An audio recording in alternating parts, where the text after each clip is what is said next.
Hello दोस्तों, यदि आप भी 18 फरवरी को मैथ यानी गणित का फाइनल परीक्षा देने वाले हैं तो अभी की इस क्लास में 18 फरवरी फाइनल परीक्षा के लिए मैथ के हम लोग वैसे महत्वपूर्ण ऑब्जेक्टिव क्वेश्चन देखेंगे जो आपके 18 फरवरी मैथ के फाइनल परीक्षा में पूछा जाएगा। तो आप लोग इस क्लास में अंत तक बने रहिएगा। ये मैथ का क्वेश्चन पेपर है क्लास 10th के लिए 18 फरवरी फाइनल परीक्षा के लिए। यहाँ पर देख सकते हो सेकेंडरी स्कूल एग्जामिनेशन 2026 एनुअल यानी वार्षिक फाइनल परीक्षा 2026 के लिए क्लास 10th ये मैथ का क्वेश्चन पेपर है 18 फरवरी फाइनल परीक्षा के लिए। तो मैथ का विषय कोड यही रहेगा, प्रथम पाली में 110 और द्वितीय पाली में 210 ये मैथ का विषय कोड रहेगा। और समय 3 घंटा 15 मिनट का मिलेगा, पूर्णांक 100 रहेगा, पूरे 100 नंबर का एग्जाम होगा। तो आप लोग क्लास में अंत तक बने रहिएगा और सभी क्वेश्चन को ध्यान से देखिएगा, कॉन्सेप्ट समझिएगा। पहला नंबर क्वेश्चन यहाँ पर पूछा गया है कि निम्न में कौन कॉट थीटा के बराबर है। बताना है कि निम्न में कौन यहाँ पर कॉट थीटा के बराबर है। तो कॉट थीटा का एक फार्मूला होता है, कॉट थीटा बराबर फार्मूला होता है कॉस थीटा बटा साइन थीटा। कॉस थीटा बटा साइन थीटा ये कॉट थीटा का फार्मूला होता है। तो राइट आंसर बी में दिया गया है, option number B right answer हो जाएगा। कॉट थीटा बराबर होता है कॉस थीटा बटा साइन थीटा। और टैन थीटा का भी एक फार्मूला होता है टैन थीटा बराबर साइन थीटा बटा कॉस थीटा। साइन थीटा बटा कॉस थीटा ये टैन थीटा का फार्मूला होता है। तो इसका आंसर ऑप्शन नंबर बी हो जाएगा। यहाँ पर कॉट थीटा पूछा गया है तो कॉट थीटा किसके बराबर है, तो कॉस थीटा बटा साइन थीटा के बराबर होता है। और टैन थीटा बराबर साइन थीटा बटा कॉस थीटा होता है। ये सभी फार्मूला है, फार्मूला आपको याद होना चाहिए।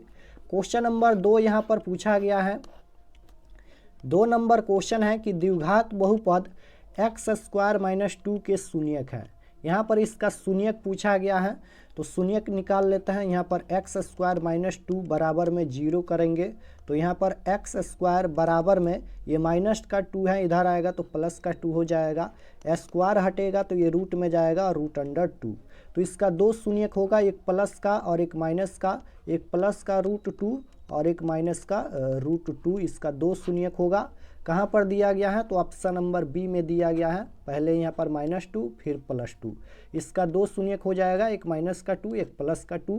Right answer option number B हो जाएगा। क्वेश्चन नंबर 3 यहाँ पर पूछा गया है। बिंदु दिया गया है यहाँ पर 2√3 -√2 किस पाद में स्थित है। बताना है कि यह बिंदु किस पाद या किस चतुर्थांश में स्थित है।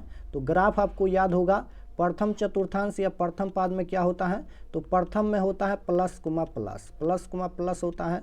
और द्वितीय में क्या होता है, तो द्वितीय में होता है माइनस कोमा प्लस होता है।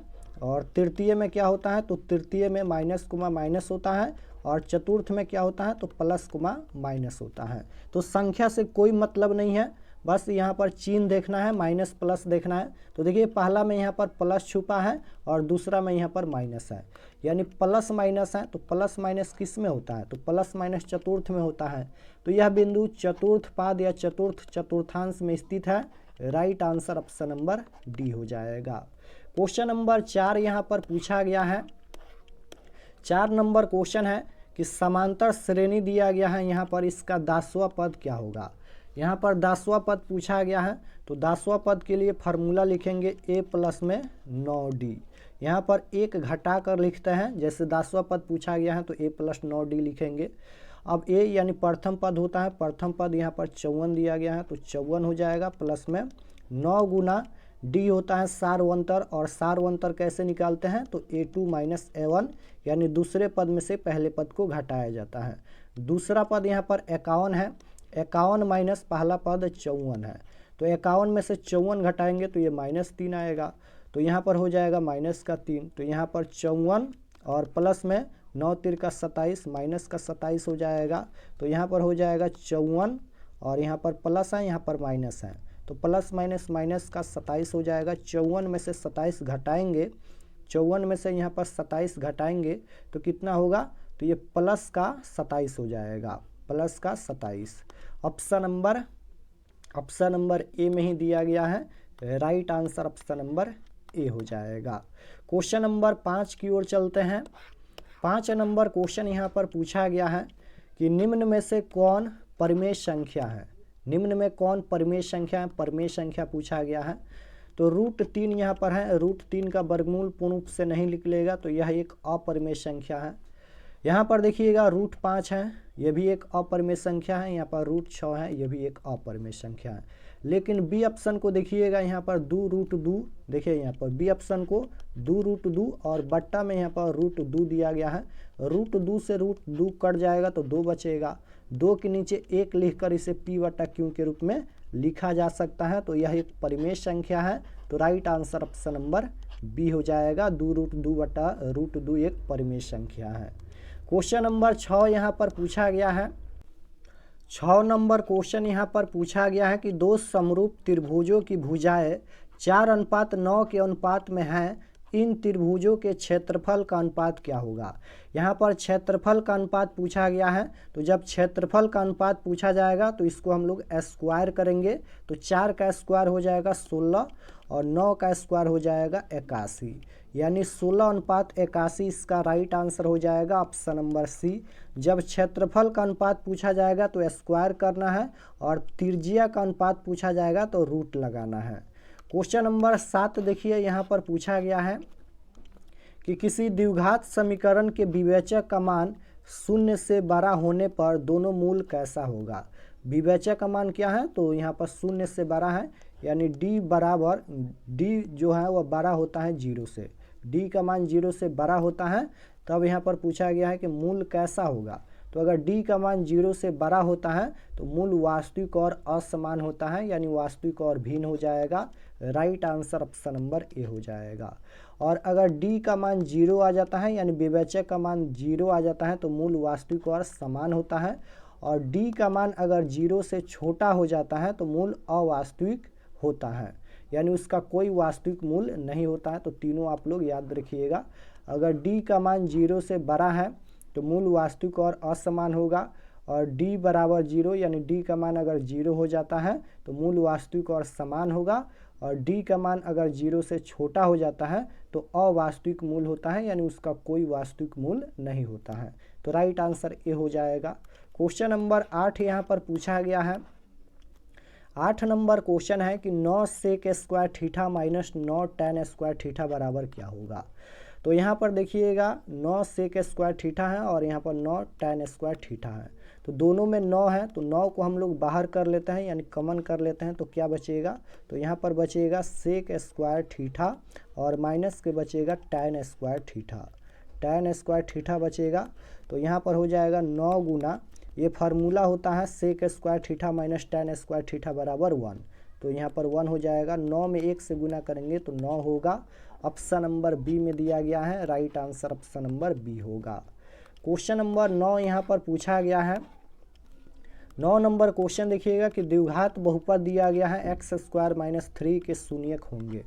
यहाँ पर इसका शून्यक पूछा गया है, तो शून्यक निकाल लेते हैं। x² - 3 बराबर में 0 हो जाएगा। तो यहाँ पर हो जाएगा x² बराबर, ये माइनस का 3 है, इधर आएगा तो प्लस का 3 हो जाएगा। स्क्वायर हटेगा तो ये रूट में जाएगा, √3। तो इसका भी 2 शून्यक होगा, एक प्लस का √3 और एक माइनस का √3। माइनस का √3 और एक प्लस का √3 हो जाएगा। ऑप्शन नंबर बी में दिया गया है। Right answer option number B होगा। क्वेश्चन नंबर 10 यहाँ पर पूछा गया है। 10 नंबर क्वेश्चन है कि बिंदुओं ए में दिया गया है 4,5 तथा बी में दिया गया है 6,5 को मिलाने वाली रेखाखंड का मध्य बिंदु है। यहाँ पर मध्य बिंदु का नियामक पूछा गया है। तो मध्य बिंदु का नियामक का फार्मूला होता है x1 + x2/2 y1 + y2/2। ये मध्य बिंदु का फार्मूला होता है। तो x1 के जगह पर 4 है, x2 के जगह पर 6 है। तो 4 + 6 / 2 y1 के जगह पर 5 है, y2 के जगह पर 5 है। तो 5 + 5 / 2, 6 × 4 10 / 2 हो जाएगा। 5 × 5 10 / 2 हो जाएगा, यानी कट के 5,5 आएगा। कहाँ पर दिया गया है, तो ऑप्शन नंबर बी में दिया गया है। 5,5 मध्य बिंदु का नियामक होगा। क्वेश्चन नंबर 11 यहाँ पर पूछा गया है। 11 नंबर क्वेश्चन है कि 1/√3 किसका मान है। 1/√3 किसका मान है। तो इसका आंसर हो जाएगा tan π/6। कैसे tan π/6 होगा, तो पाई का मान रेडियंस में 180 डिग्री होता है। तो यहाँ पर लिखेंगे tan पाई का मान 180 डिग्री और बट्टा में यहाँ पर 6 है, तो यहाँ पर हो जाएगा tan 6 तिरका 18 यानी 30 डिग्री, और tan 30 डिग्री का मान ही 1/√3 होता है। 1/√3 पूछा गया है, किसका मान है, तो tan π/6 का मान है। Right answer option number C हो जाएगा। क्वेश्चन नंबर 12 यहाँ पर पूछा गया है। 12 नंबर क्वेश्चन है कि द्विघात समीकरण दिया गया है, इसका विवेचक क्या होगा। विवेचक पूछा गया है, तो विवेचक पूछा जाता है या फिर विविधकर पूछा जाता है, दोनों एक ही हैं। तो विवेचक का फार्मूला होता है d बराबर b² - 4ac। ये विवेचक का फार्मूला होता है। b के जगह पर -4 है, -4 का स्क्वायर करेंगे तो ये प्लस का 16 हो जाएगा। -4 गुना a के जगह पर 2, c के जगह पर 3 है, तो यहाँ पर हो जाएगा 16 - 4 दूना 8, 8 तिरका 24, 16 में से 24 घटाएंगे -8 बचेगा। ऑप्शन नंबर सी में दिया गया है, राइट आंसर सी हो जाएगा। क्वेश्चन नंबर 13 यहाँ पर पूछा गया है। 13 नंबर क्वेश्चन है, निम्न में कौन सा परिमेय संख्या है। निम्न में कौन परिमेय संख्या है, तो पाई एक अपरिमेय संख्या है, √7 एक अपरिमेय संख्या है, और यहाँ पर 3 √3 और बट्टा में यहाँ पर √2 दिया गया है, तो ये भी अपरिमेय संख्या हो जाएगा। लेकिन यहाँ पर √16/25, 16 का वर्गमूल 4 होता है, 25 का 5, तो ये रूट से बाहर हो जाएगा, तो यह एक परिमेय संख्या हो जाएगा। Right answer option number C होगा, √16/25 एक परिमेय संख्या है। क्वेश्चन नंबर 14 यहाँ पर पूछा गया है। यहाँ पर ये 2, 5, 7, 3, 3, 6 यानी आंकड़ा दिया गया है, इसका परिसर बताना है। इसका परिसर नहीं, बहुलक पूछा गया है। बहुलक इसका क्या होगा, तो जो संख्या बार बार रिपीट हुआ है वहीं इसका बहुलक हो जाएगा। तो यहाँ पर 3 2 बार रिपीट हुआ है, तो 3 इसका बहुलक होगा।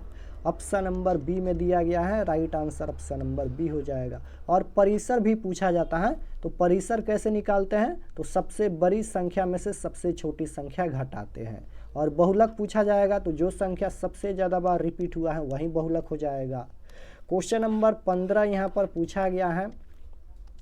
बिंदु दिया गया है -1,3 तथा -5,7 के बीच की दूरी पूछा गया है। तो दूरी सूत्र क्या होता है, इसका बीच का दूरी हम लोग निकालेंगे। दूरी सूत्र होता है x2 - x1 के स्क्वायर प्लस y2 - y1 के स्क्वायर रूट में। x2 के जगह पर 5 -5 है, तो -5, x1 के जगह पर यहाँ पर -1 है, तो x2 - x1 के स्क्वायर। तो यहाँ पर ये माइनस होता है, माइनस माइनस प्लस का 1 हो जाएगा, इसका स्क्वायर करेंगे। प्लस में y2 - y1 का स्क्वायर यानी 7 - 3 का स्क्वायर करेंगे। तो यहाँ पर देखिएगा -5 और ये +1 है, तो ये हो जाएगा -4, इसका स्क्वायर करेंगे।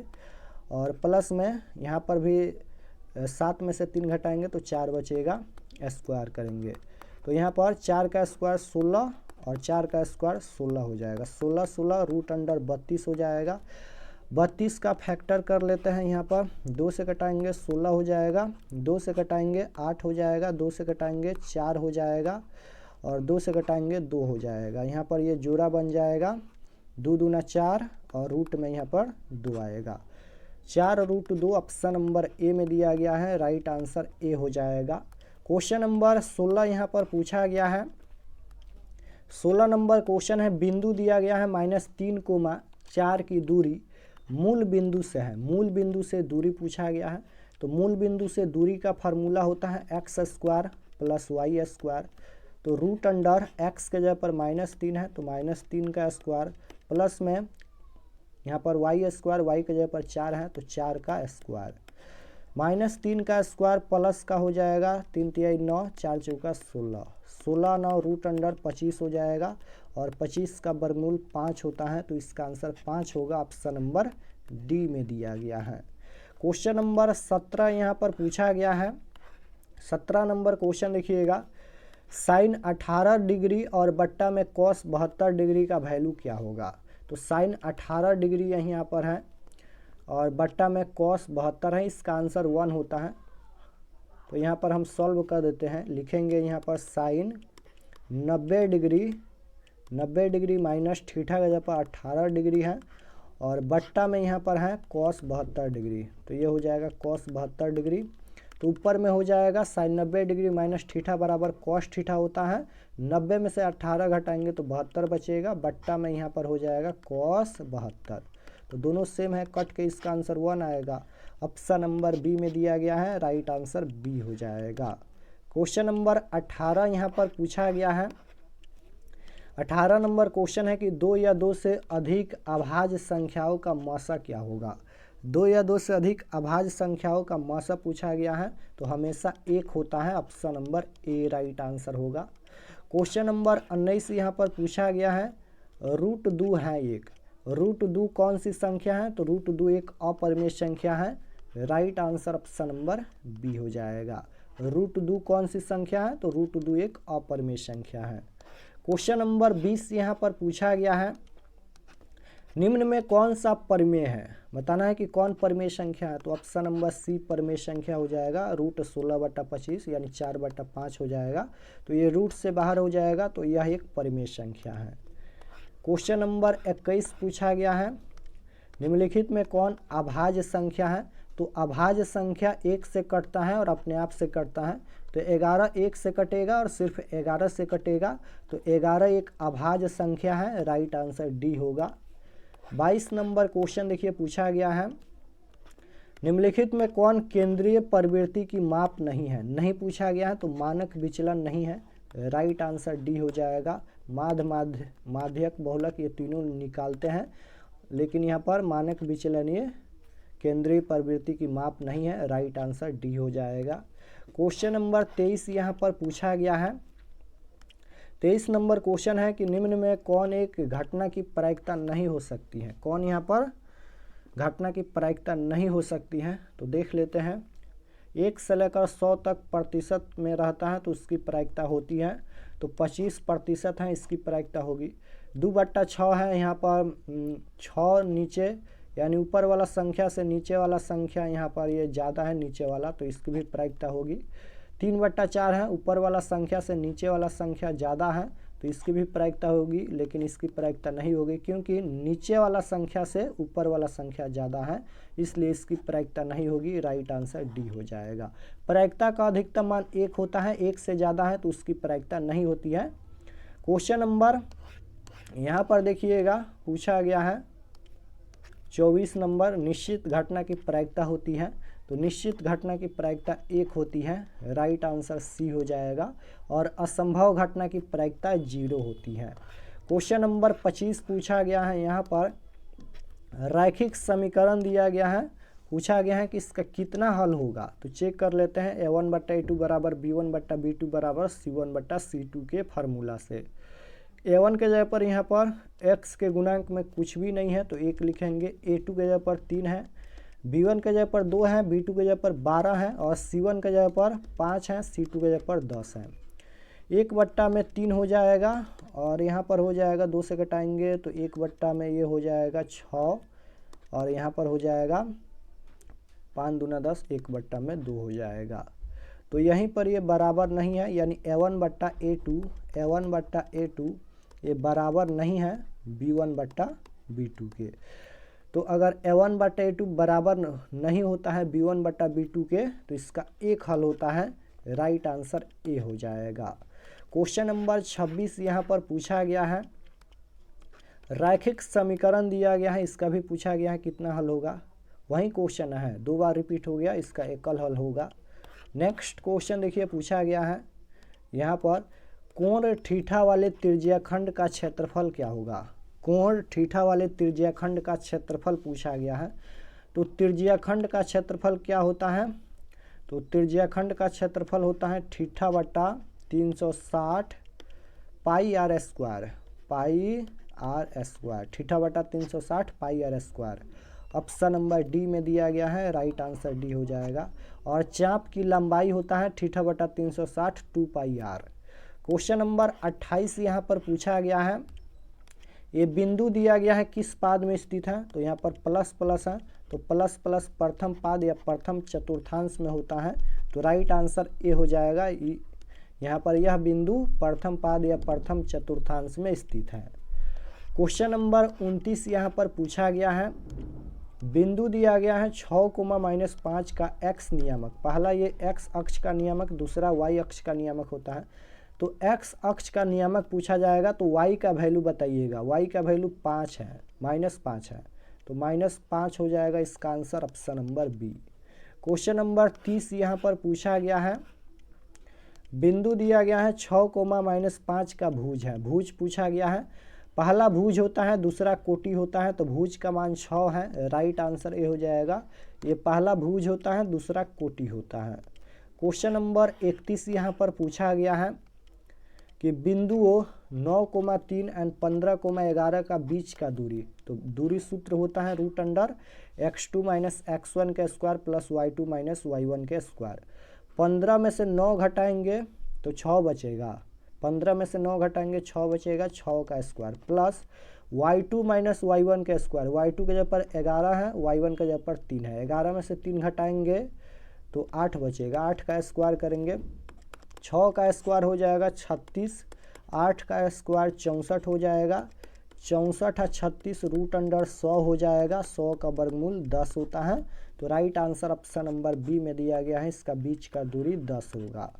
क्वेश्चन नंबर 32 यहाँ पर पूछा गया है, निम्न में से किस द्विघात बहुपद के संयोजकों का योग -3 तथा गुणनफल 2 है। संयोजकों का योग कितना दिया गया है, यानी अल्फा प्लस बीटा का वैल्यू -3 दिया गया है।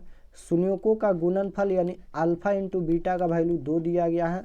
तो पूछा गया है द्विघात बहुपद क्या होगा, तो द्विघात बहुपद का फार्मूला होता है x² - alpha plus beta into में x प्लस में अल्फा इंटू बीटा। ये द्विघात बहुपद का फार्मूला होता है। तो x² है तो x² और यहाँ पर माइनस अल्फा प्लस बीटा का वैल्यू -3 है, तो माइनस प्लस का 3 हो जाएगा, और 3 में यहाँ पर x से गुना करेंगे तो ये 3x हो जाएगा, और प्लस में अल्फा इंटू बीटा का वैल्यू 2 है तो 2 हो जाएगा। यही इसका आंसर हो जाएगा x² प्लस 3x प्लस 2, दोनों प्लस में है, ऑप्शन नंबर ए में दिया गया है, राइट आंसर ए हो जाएगा। क्वेश्चन नंबर 33 यहाँ पर पूछा गया है, यदि साइन थीटा बराबर 3/5 हो तो कॉस थीटा का मान क्या होगा। कॉस थीटा बराबर फार्मूला होता है आधार बटा कर्ण यानी b/h होता है। साइन थीटा बराबर होता है लंब बटा कर्ण p/h होता है। 3/5 दिया गया है, तो यहाँ पर b का वैल्यू नहीं दिया गया है, यानी आधार नहीं दिया गया है, तो आधार हम लोग निकाल लेते हैं पाइथागोरस प्रमेय से। तो आधार का फार्मूला होता है √कर्ण² - लंब स्क्वायर। कर्ण के जगह पर 5 है, 5 का स्क्वायर 25, लंब के जगह पर 3 है तो 3 का स्क्वायर हो जाएगा 9। 25 में से 9 घटाएंगे तो 16 हो जाएगा, और 16 का वर्गमूल 4। तो यहाँ पर कॉस थीटा बराबर फार्मूला होता है कॉस थीटा बराबर b/h। b के जगह पर आधार यहाँ पर अभी हम लोग 4 निकाले हैं, और h के जगह पर यहाँ पर 5 दिया गया था तो 5 हो जाएगा। तो 4/5 होगा, ऑप्शन नंबर ए में दिया गया है, राइट आंसर ए हो जाएगा। क्वेश्चन नंबर 34 यहाँ पर पूछा गया है, यदि √2 कॉस थीटा बराबर 1 हो तो थीटा का मान क्या होगा। थीटा का वैल्यू पूछा गया है, तो यहाँ पर लिखेंगे कॉस थीटा बराबर 1/√2 हो जाएगा, 1/√2 हो जाएगा। तो यहाँ पर लिखेंगे कॉस थीटा बराबर में 1/√2, इसको हम लोग लिख सकते हैं कॉस 45 डिग्री, क्योंकि कॉस 45 डिग्री का मान 1/√2 होता है। तो यहाँ पर कॉस से कॉस कट जाएगा, तो यहाँ पर थीटा बराबर 45 डिग्री होगा। यहीं पूछा गया था ना, थीटा का मान क्या होगा, 45 डिग्री। ऑप्शन नंबर बी में दिया गया है, राइट आंसर बी होगा। क्वेश्चन नंबर 35 यहाँ पर पूछा गया है, 35 नंबर क्वेश्चन है, यदि tan थीटा बराबर 12/5 हो तो साइन थीटा का मान क्या होगा। साइन थीटा का वैल्यू पूछा गया है। tan थीटा बराबर होता है लंब बटा आधार यानी p/b होता है, और साइन थीटा बराबर लंब बटा कर्ण यानी p/h होता है। तो h हम लोग निकालेंगे, h बराबर फार्मूला होता है लंब स्क्वायर प्लस आधार स्क्वायर। तो यहाँ पर ऊपर में 12 है, नीचे में 5 है, तो लंब के जगह पर 12 है, 12 का स्क्वायर हो जाएगा 144 प्लस 5 का स्क्वायर 25, तो ये कितना हो जाएगा 169 हो जाएगा और इसका वर्गमूल 13 होता है। तो h का वैल्यू 13 आएगा। तो यहाँ पर p/h साइन थीटा का फार्मूला होता है। p के जगह पर 12 है और h के जगह पर 13 है। 12/13 ऑप्शन नंबर बी में दिया गया है, राइट आंसर बी हो जाएगा। 36 नंबर क्वेश्चन देखिए, साइन 90 डिग्री माइनस थीटा बराबर क्या होगा। तो साइन 90 डिग्री माइनस थीटा बराबर कॉस थीटा होता है, ये फार्मूला है। साइन 90 डिग्री माइनस थीटा बराबर कॉस थीटा होता है, राइट आंसर सी हो जाएगा।